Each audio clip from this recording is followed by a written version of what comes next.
ఇరాన్లో అయితే పరిస్థితులు క్రమక్రమంగా ముదురుతున్నాయి. ఇంతకుముందు కూడా అట్లాగే ముదిరి దాదాపు 6 నెలల పాటు ఇబ్బంది అయ్యి ఆ పైన మళ్ళీ పరిస్థితిని కంట్రోల్లోకి తీసుకొచ్చేశాడు ఖొమైనీ. ఇప్పుడు ఏమవుతుందో తెలియదు. ప్రస్తుతం అయితే మాత్రం ఇంటర్నెట్ సేవల్ని పూర్తిగా నిలిపివేశారు.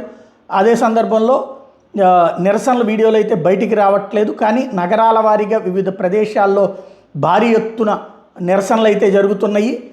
టెహరాన్లో దర్గాష్ట్ నుంచి చహర్రాయే సర్సబ్జ్ దాకా వీధులన్నీ జనంతో నిండిపోయినాయి.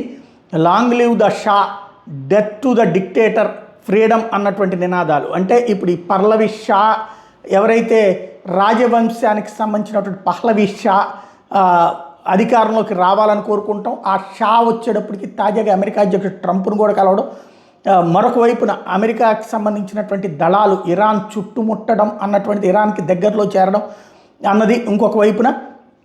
అదే సందర్భంలో కుర్దిస్తాన్ ప్రావిన్స్లో దుకాణాలు వ్యాపారులు చేసేవాళ్ళు కూడా నిరసనలో పాల్గొంటూ ఆ షాపుల ముందే బోర్డులు పెడుతున్నారు.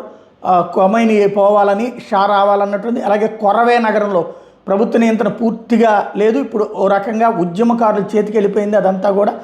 మరోవైపు బీజార్, ఇస్లామాబాద్, గర్బ్ ఈ ప్రాంతాల్లోని గవర్నర్ కార్యాలయాలకు కూడా నిప్పంటిచ్చారు అక్కడ ఉన్నటువంటి నిరసనకారులు. దాంతో ఉద్రిక్తతలు ముదిరిపో కనబడుతున్నాయి.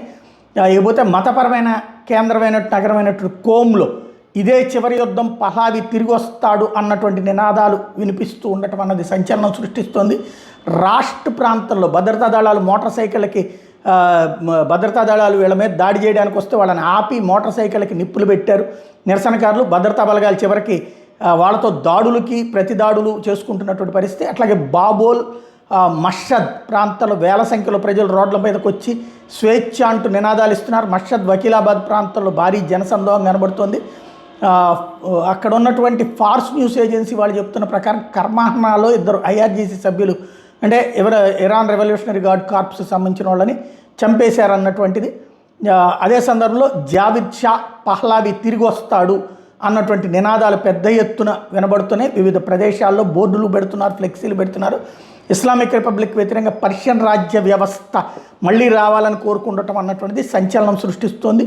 బట్ గతంలో ఇలాంటిదే వచ్చినప్పుడు ఆ తర్వాతన సైన్యంతో అణచివేసి ప్రాణాలు తీసి ఉరి తీసి శిక్షించి జైళ్లలో పెట్టి కంట్రోల్ చేసుకొచ్చారు. ఇప్పుడు మరి అమెరికా ఏదైతే మందారి తరహాలో ఇక్కడ కూడా వ్యవహరిస్తుందా అన్నటువంటిది తెలియాల్సి ఉంది.